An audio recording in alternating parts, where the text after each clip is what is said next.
que é o seguinte, a gente chega no cliente achando que o cliente já sabe o que ele quer comprar. E isso é um erro. E você vai descobrir frustrado ou frustrada depois de passar muito tempo investindo em algo que, na verdade, você patinou. E não era porque a empresa não precisava, não era por causa do produto ou serviço, não era às vezes nem por causa do preço. Era porque a pessoa com que você estava tentando se conectar não tinha poder de mobilização interna. O Talker é um cara muito legal para você obter informações da empresa, porque ele vai te entregar todas as informações, mas ele não é um cara que vai defender você na hora que você apresentar a proposta. Então é muito importante que você tenha essa visão clara para que você não se iluda com o Talker. Eu acho que ilusão com o Talker é o que mais acontece, né?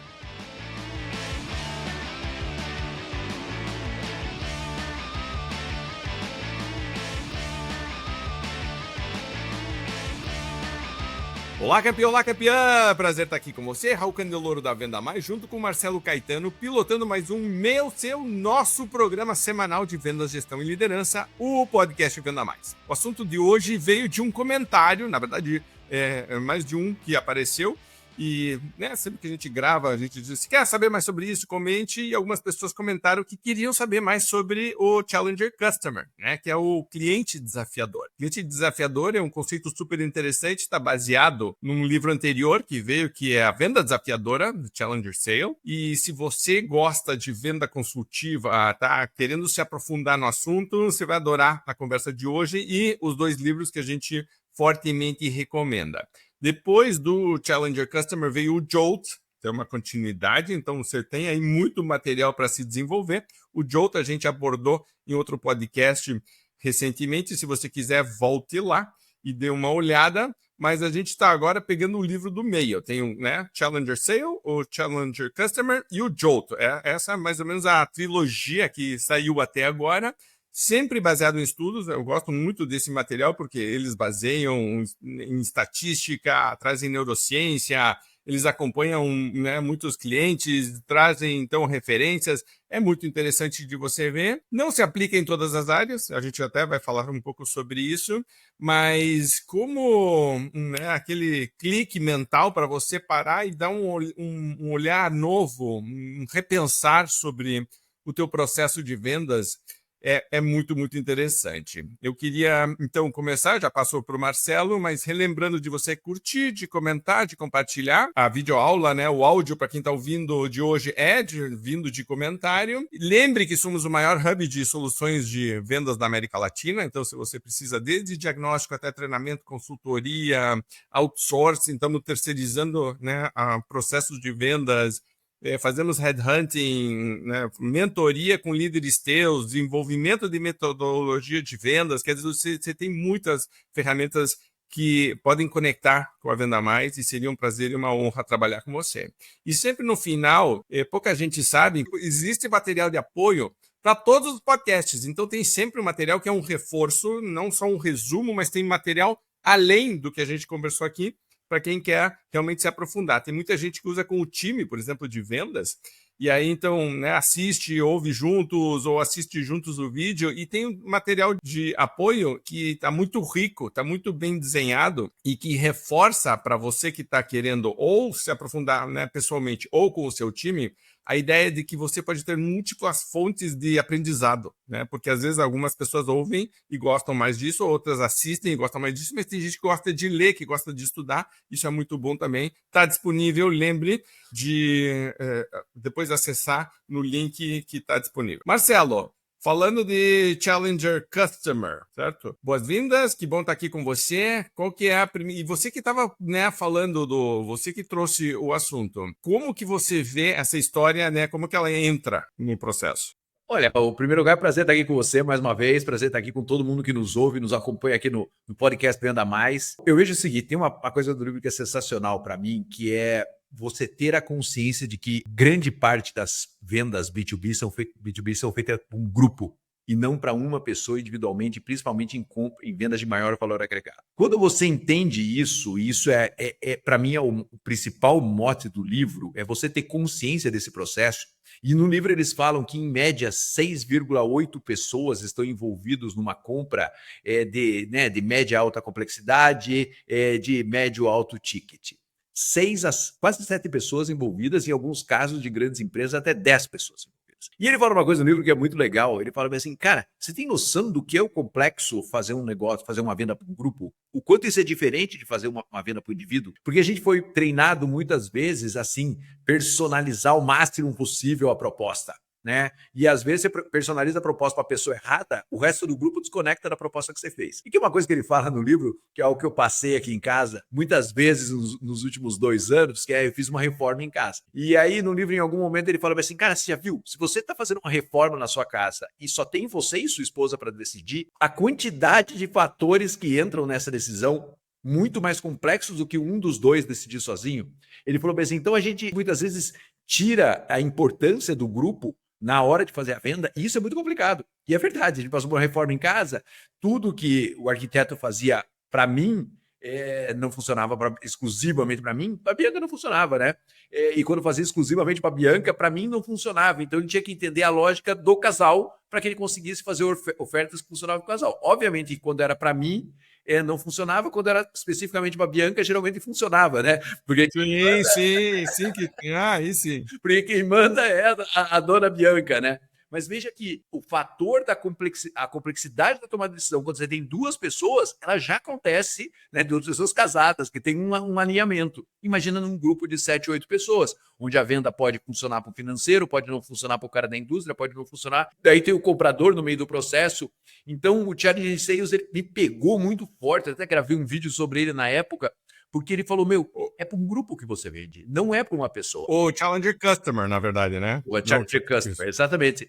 É para um grupo que a gente vende, não é para uma pessoa. E entender, por meio de pesquisa que eles fizeram, 3 mil empresas, que em média 6,8 pessoas estão envolvidas numa compra de complexidade, mais média, é algo super importante. Então esse livro me pegou muito forte, porque dá uma consciência diferente do processo de venda e de compra do cliente.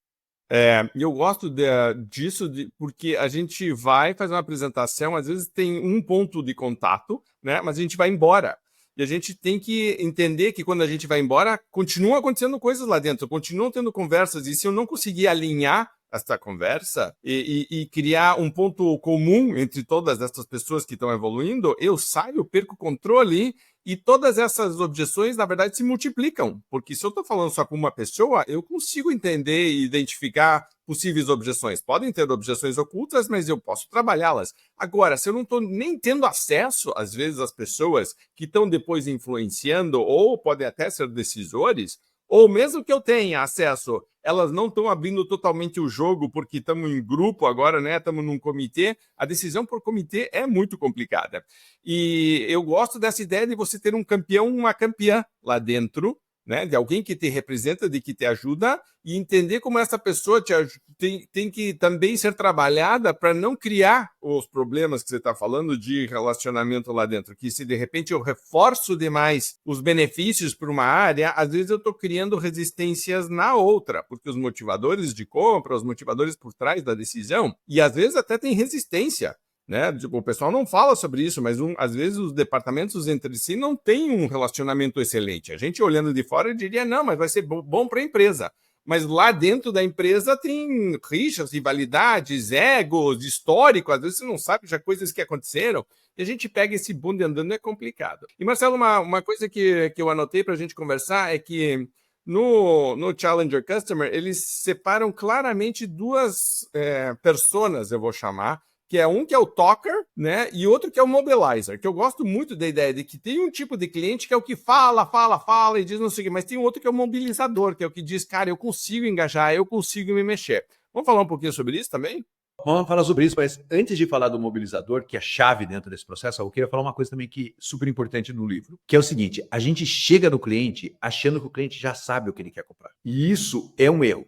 Então, antes do processo de compra, a gente chega no cliente e fala assim, esse cara já sabe o que quer comprar. E aí a gente chega e o cara faz uma demanda e a gente fala assim, entendi o que você precisa, vou te fazer a proposta. Mas, na verdade, você ignorou todos os outros elementos do grupo, certo? E aquela proposta é a proposta daquela pessoa e não necessariamente é a proposta do grupo. Então, essa coisa de chegar no cliente e achar que ele já sabe o que você quer, isso é um fato.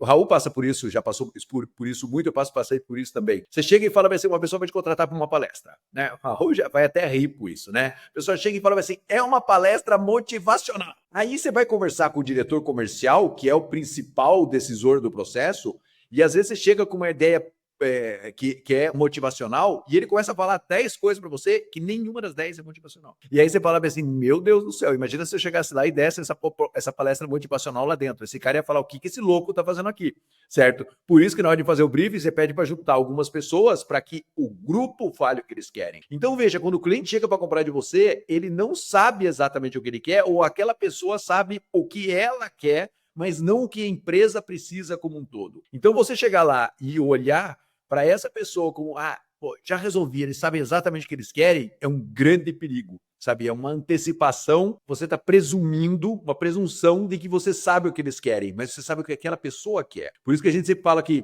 não mande proposta, apresente proposta. Porque quando você está apresentando a proposta, você consegue entender um pouco da movimentação que está acontecendo. Quando você manda uma proposta, muitas vezes ela está adequada para aquela pessoa. Então esse é um ponto super importante do livro. E a questão do mobilizador também é outro ponto-chave, né?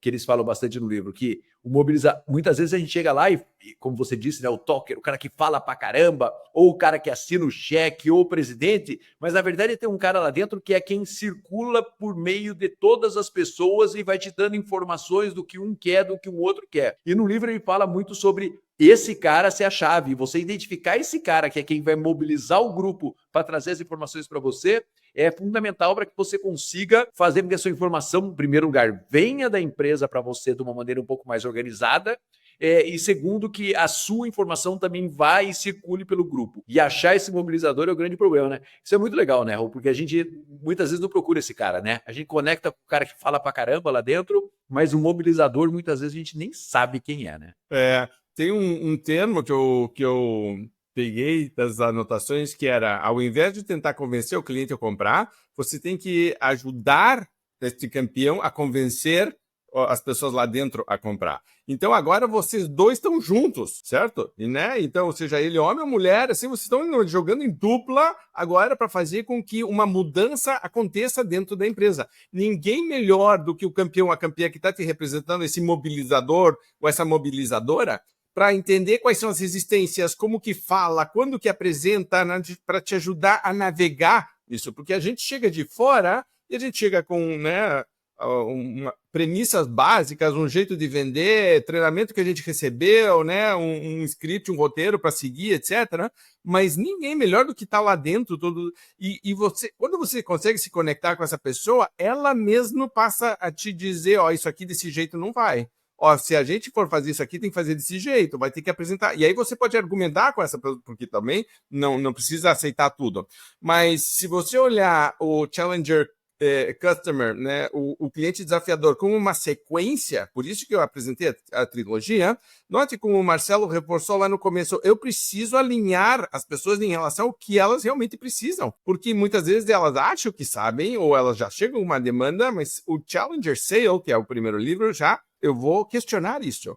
Eu quero colocar um ponto de referência. Se um comitê não tem um único ponto de referência, eu tenho 8 pontos diferentes no comitê. Tem 8 pessoas, cada uma delas tem um ponto de vista. Eu preciso fazer com que essas 8 pessoas converjam, certo? Ou convirjam para o mesmo lado. E aí depois, o meu campeão, a minha campeã lá dentro, o meu mobilizador vai fazer com que isso aqui avance lá dentro com as pessoas. Se você entende esse conceito, então você diz, cara, eu na verdade estou me empoderando lá dentro. Eu tenho um representante meu lá dentro.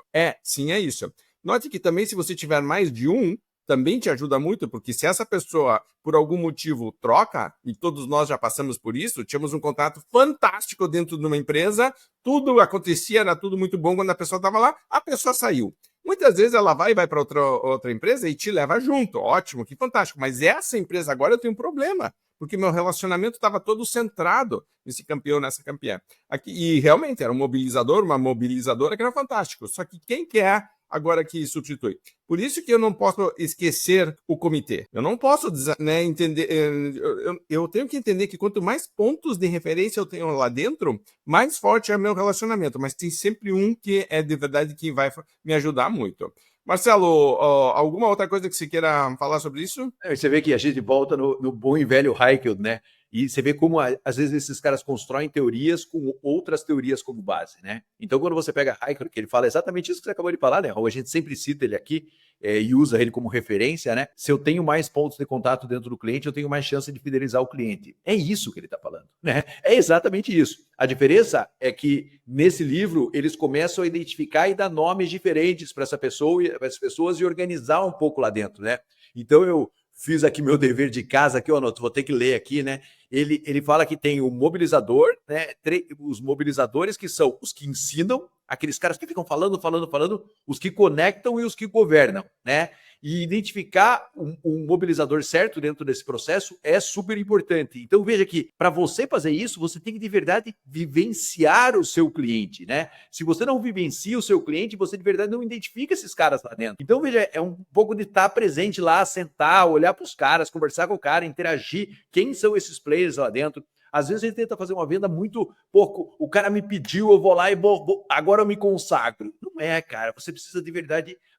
Por trás do pedido, por trás da solicitação do cliente, tem um grupo decidindo. E você precisa entender esse grupo. E como o Raul disse, que também é um mote super importante do livro, criar a conexão entre o grupo e falar: é isso que nós precisamos? É isso. Então, legal, já que nós concordamos, veja. Quando você cria uma concordância no grupo sobre o motivo daquela compra, você de verdade está alinhando a expectativa do grupo. Por quê? Porque o grupo não sabe exatamente o que ele quer quando ele começa a fazer a compra, né? Então, veja que é um processo muito dinâmico e muito interessante sobre isso. Se você errar esse bot, meu amigo, depois para você corrigir, custa muito caro e demora muito tempo.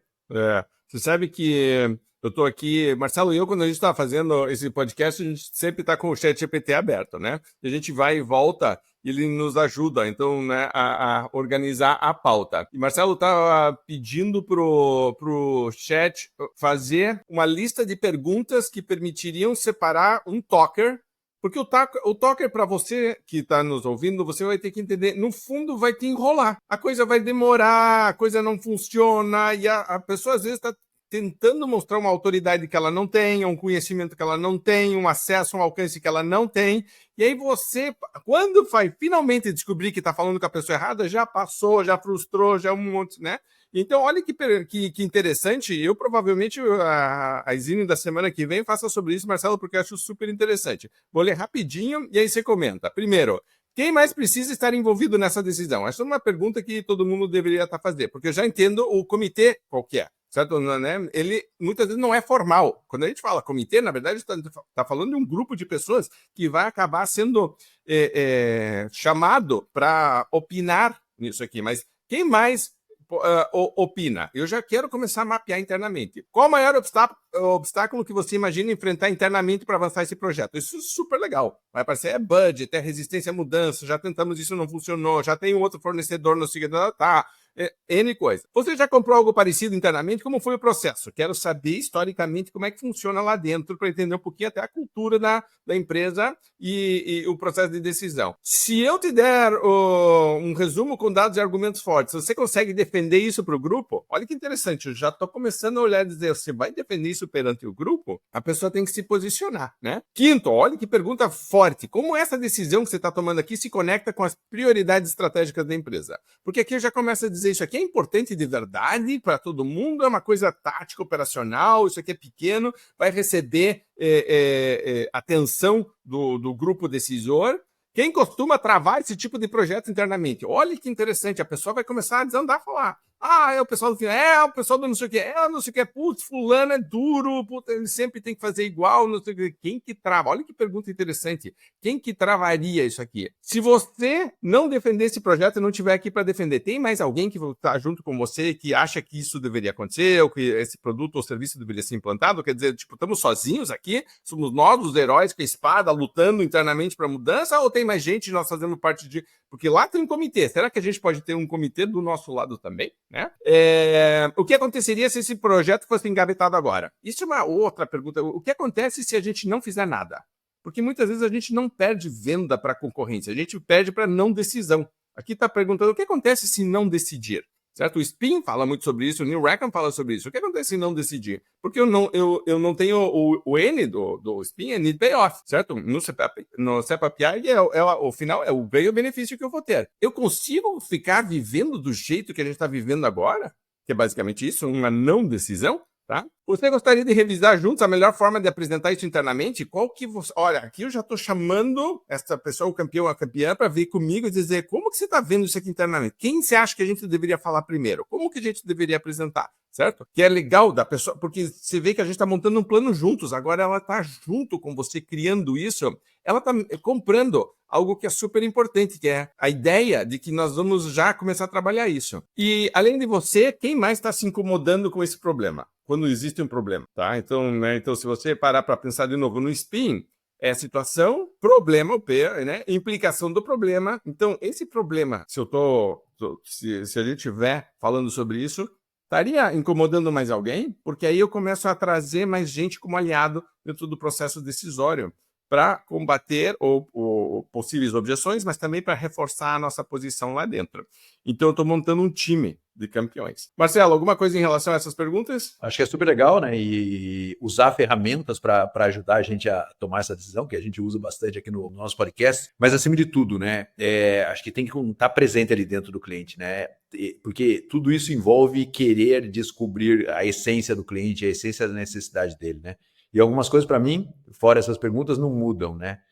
Proposta, eu vou repetir aqui, já falei nesse podcast, proposta é feita para ser apresentada e não para ser enviada, né? Apresente a proposta, de preferência apresente a proposta para o grupo, se não for possível, né? Apresente para uma pessoa, mas apresente a proposta, porque isso vai treinar a pessoa que está ouvindo para ela ser, de verdade, alguém que leva a sua informação lá para dentro do cliente. Quando você manda uma proposta, você escreveu, a pessoa vai fazer a leitura dela e vai levar a leitura dela para os outros que vão fazer a leitura dos outros. Então, veja que quando você compartilha a sua ideia, quando você de verdade apresenta a sua proposta, você tem uma chance muito maior de educar o seu cliente e levar essa informação de uma maneira mais qualificada lá para dentro. E hoje em dia você pode gravar a sua apresentação para que ele compartilhe a sua apresentação dentro da empresa. Quer dizer, tem ferramentas tecnológicas hoje para você lidar com essa situação de um comitê decidindo, e que eu vejo que as empresas ainda usam muito pouco isso. As empresas ainda estão muito presas no modelo antigo de enviar essa proposta, quando você poderia gravar um vídeo de você fazendo a apresentação e disponibilizar para o seu cliente, para quem quiser ver e entender melhor a sua apresentação. E para mim, Raul, de todos esses caras que ele cita, para mim o grande perigo é o talker. Porque esse cara é aquele cara que fica falando, você chega na empresa e já conecta com você, né? Rapidinho, né? Ele conecta, ele começa a falar, e é muito engraçado. Ele geralmente é um afável, ele ou ela geralmente é um afável, né? Exatamente. E aí você chega, ele conecta com você, ele fala, bem isso que nós precisamos mesmo, cara. E aí você já fala, agora eu tô grande aqui dentro, né? E aí ele começa a falar e ele te motiva, ele te estimula, como afável que é, como bem disse o Raul, e aí você vai se aproximando desse cara e você fala, se eu conquistar esse cara, eu conquisto tudo. E é muito louco isso, como esse cara é sedutor, porque quando você fica um pouco de tempo dentro da empresa, a gente passa muito isso na Venda Mais, no segundo momento você já olha e fala assim, tem uma galera que acha esse cara o bobão da corte. É complicado o que eu tô falando aqui, mas esse cara aqui é um falastrão, é o cara que fala. Mas, de verdade, as pessoas não levam esse cara tão a sério. Quem é o cara que a galera leva a sério? Quem traz a informação? Puta, aquele cara que tá lá atrás, que não falou nada na reunião. E eu não conectei com esse cara, né? Então, é muito... O talker é um cara muito legal para você obter informações da empresa, porque ele vai te entregar todas as informações, mas ele não é um cara que vai defender você na hora que você apresentar a proposta. Porque ele vai querer se relacionar bem, e querendo se relacionar bem, ele vai ficar em cima do muro quando você fizer a proposta. Então é muito importante que você tenha essa visão clara para que você não se iluda com o talker. Eu acho que ilusão com o talker é o que mais acontece, né? 2. Um ilusão com o talker, e o outro é a hora que você chega lá no cara que manda tudo, lá no cara, no presidente, no CEO, você fala assim, agora eu tenho toda a informação, e você arrisca a informação em cima dele. Só que tem um monte de gente ali que vai operar com o que você está vendendo, e se esses caras não quiserem você está fora do jogo. Então veja, cuidado com esses dois ilusores que são super importantes dentro do processo, e se você de verdade não se aprofundar, você só vai descobrir quem são esses caras de verdade, muitas vezes na segunda reunião com o cliente, lá dentro, né? E com essas perguntas que o chat nos deu, que o Raul apresentou aqui, você consegue falar, pelo menos tentar mapear isso um pouco mais rapidamente. Mas é muito fácil cair nessa ilusão e é muito perigoso. E você vai descobrir frustrado ou frustrada depois de passar muito tempo investindo em algo que, na verdade, você patinou, e não era porque a empresa não precisava, não era por causa do produto ou serviço, não era às vezes nem por causa do preço, era porque a pessoa com que você estava tentando se conectar não tinha poder de mobilização interna. fala muito, mas mobiliza pouco, é um problema. Eu fiz umas anotações aqui, Marcelo, assim, né, você estava falando e que me lembraram. Uma existe uma coisa que eu acho que é muito forte de quando você está trabalhando com o teu mobilizador ou a tua mobilizadora, fazer uma pré-apresentação. Antes de apresentar para o grupo todo ou para alguém mais importante, dizer, vem cá, revise, me ajude, porque, né, e de novo, eu estou conectando mais forte, né, porque essa pessoa, de certa maneira, já comprou a gente. Ela está me ajudando a fazer com que o processo... Então, eu digo, vem cá, eu vou, né, vamos fazer uma reunião, vamos revisar e vamos fazer com que flua melhor. E você chama ela para ela ter um pouco mais de participação na proposta. Quer dizer, ela é coautora também, eu gosto disso. A Karen sempre fala muito para a gente parar de falar de proposta ou de sugestão e começar a falar em recomendação. Não, a minha recomendação é esta, certo? Tipo, então, porque isso vem assim... baseado em tudo que conversamos, nesses pontos aqui que você me reforça, e aí eu reforço o que o cliente me falou, então a nossa recomendação é essa. Uma das coisas que eu tenho notado é que os clientes estão confusos. Eu tenho falado muito sobre isso, de você trazer claridade para os seus clientes. Se você consegue filtrar, ajudar os clientes a filtrarem informação e ajuda a direcionar, você ganha um poder imenso, porque as pessoas estão bombardeadas por informação. Então, você começa a fazer com que o processo seja mais simples e não mais complexo. Você não quer chegar com 3 opções ou 15, 5 opções, porque o cliente, pare para pensar, vamos dizer que seja uma compra importante, ele está cotando com 3 ou 4 empresas, você é uma delas, e cada um apresenta 3 opções, eu tenho 12 opções agora para olhar. Eu tenho, então, um comitê de 6 pontos no seu jornal, lá entre 6 e 8 pessoas, decidindo 12 opções diferentes. Cara, tipo, virou uma salada. Veja que se você é a pessoa que consegue fazer com que isso filtre e tenha foco, você vai ter um poder muito... Então, a tua recomendação, ela é muito forte e ela tem que vir embasada, baseado no que nós conversamos, no que você me disse. Outra coisa que eu acho que é importante você lembrar é que, dependendo do público que você vai falar, você pode reforçar pontos específicos da tua proposta. Para o financeiro, isso é vantagem financeira. Para o outro departamento, isso aqui. Certo? Eu posso separar. Eu posso ter uma proposta única, mas eu posso também direcionar. E se eu for falar com todo mundo, eu vou nomear, dizendo... benefícios para esse departamento seriam isso aqui. Isso é importante para vocês. E veja, de novo, eu vou construindo. Então, é super importante você trabalhar isso. E hoje, a gente estava falando de ChatGPT. Eu tenho gostado de fazer simulações com o ChatGPT. E eu dou um prompt e digo para ele, você é um comitê. E ele o ChatGPT pode ser um comitê. E eu vou dizer, você tem esses personagens dentro do comitê. Esta é a proposta que eu vou apresentar, essa é uma situação. Vamos simular uma conversa de vendas, quais objeções poderiam surgir, e você vai ver que é muito, muito realista. O ChatGPT é muito, muito bom para fazer isso. E depois de você fazer 3 ou 4 interações, você começa a ter uma segurança muito grande de apresentar quase qualquer coisa, porque o ChatGPT pode assumir o cliente mais questionador, a pessoa mais chata do mundo, aquela que tudo desagrada, não consegue. Se você pedir, ele pode fazer isso. E no final, se você pedir no prompt que ele te dê um relatório de como você foi e pontos possíveis de melhoria, você teria quase que um modelo de coaching individual. A gente tem feito isso nos treinamentos da Venda Mais, então se você quer fazer isso de maneira organizada, entre em contato, mas já fica a dica, que quando vai implementar uma técnica dessas, você pode usar as ferramentas disponíveis para já se preparar melhor para chegar mais seguro ou segura numa apresentação. Maravilha! Marcelo, para a gente encaminhar aqui para o final do programa, comentários finais? Cuidado com as suposições. Esses dias, acho que eu falei aqui no podcast, mas vale muito para essa conversa de hoje, né? A gente estava falando com um super cliente nosso, né? E ele está com uma proposta muito importante já. Estamos com ele já há uns 10 anos. E a gente tem muito orgulho desse projeto. E aí a gente apresentou uma proposta para ele e ele não respondia a proposta, né? E aí a gente lá dentro da empresa fala, pô, será que a proposta está muito cara? Será que ficou muito complexa? Porque ele ajuda a construir a proposta junto com a gente, não sei o quê. E aí, será que temos que falar de preço? Será que temos que falar de não sei o quê, não sei o quê, não sei o quê? Aí, como é uma pessoa que tem uma proximidade muito grande com a gente, o que está pegando de verdade? Daí ele falou, eu não consegui falar com o presidente desde aquele dia. Não está acontecendo nada. Só o comitê, que é ele com o presidente, ele não conseguiu falar depois daquele dia que ele apresentou uma proposta. Ele falou, mas eu estou tentando de todas as formas falar com ele e é o primeiro assunto da pauta. Então veja que às vezes a gente joga lá dentro da empresa e a gente fica supondo, né, por que isso não está acontecendo. Né? Interage com o cara, pergunta para ele. E aí quando ele falou isso, ele falou, pô, estamos tranquilo. A proposta é adequada, se o presidente quiser conversar com a gente também, estamos à disposição, né? Tipo, estamos prontos para ir para esse segundo estágio da conversa ou para outro estágio da conversa, mas a gente está tranquilo dentro do que a gente poderia ter feito, né? Então veja que você fica de suposição muitas vezes, negocia, vai, fala. Não, o problema é que ele não falou. E ele estava super tranquilo com aquela proposta que tinha na mão.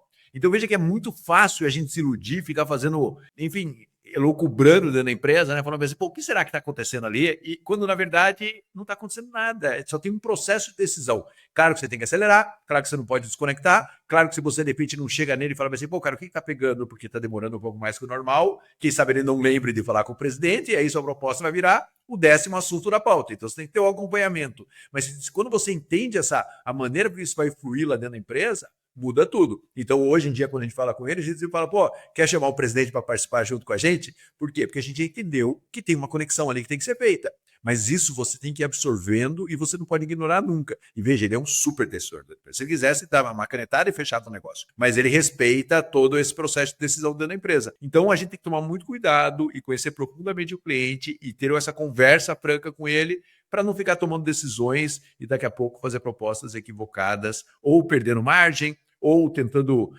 ajustar e transformar aquilo num monstro gigante, porque quer resolver todos os problemas na primeira proposta. A gente tem que ter cuidado com isso. Então, para isso, esse livro é muito legal. E você vê só o que a gente trouxe aqui, que é, para mim, um belíssimo resumo do livro, já vai causar uma reflexão em quem está nos ouvindo. Né? Quem são essas pessoas lá dentro, mas, acima de tudo, eu estou vendendo para um grupo, eu não estou vendendo com uma pessoa. E cuidado com a personalização extrema para essa pessoa, porque isso desconecta você do grupo. Perfeito. Muito bem, para você que está nos vendo, nos ouvindo, muito obrigado pela audiência. Lembre de curtir, de comentar e de compartilhar. Para o pessoal que pediu esse vídeo, tá aí, tá respondido também. Muito obrigado por terem comentado. Se você precisa de ajuda, por exemplo, a implementar um processo melhor de venda hoje, está lidando com esse desafio de vender com comitês, um processo comercial que está mudando, uma venda consultiva realmente mais diferenciada e de alta performance, entre em contato que vai ser um prazer e uma honra trabalhar com você e com o teu time. Lembre de acessar o material de apoio e se você quer se aprofundar, recomendamos a trilogia do Challenger Sale, Challenger Customer e do Jolt, que com certeza absoluta você vai ter muitas reflexões, como o Marcelo falou, sobre o teu modelo de vender e sobre esse processo que está acontecendo naturalmente de os compradores começando a ficarem mais exigentes em relação a algumas coisas. A equipe de vendas tem que se aprimorar também e acompanhar esse movimento, tá bom? Grande abraço, obrigado.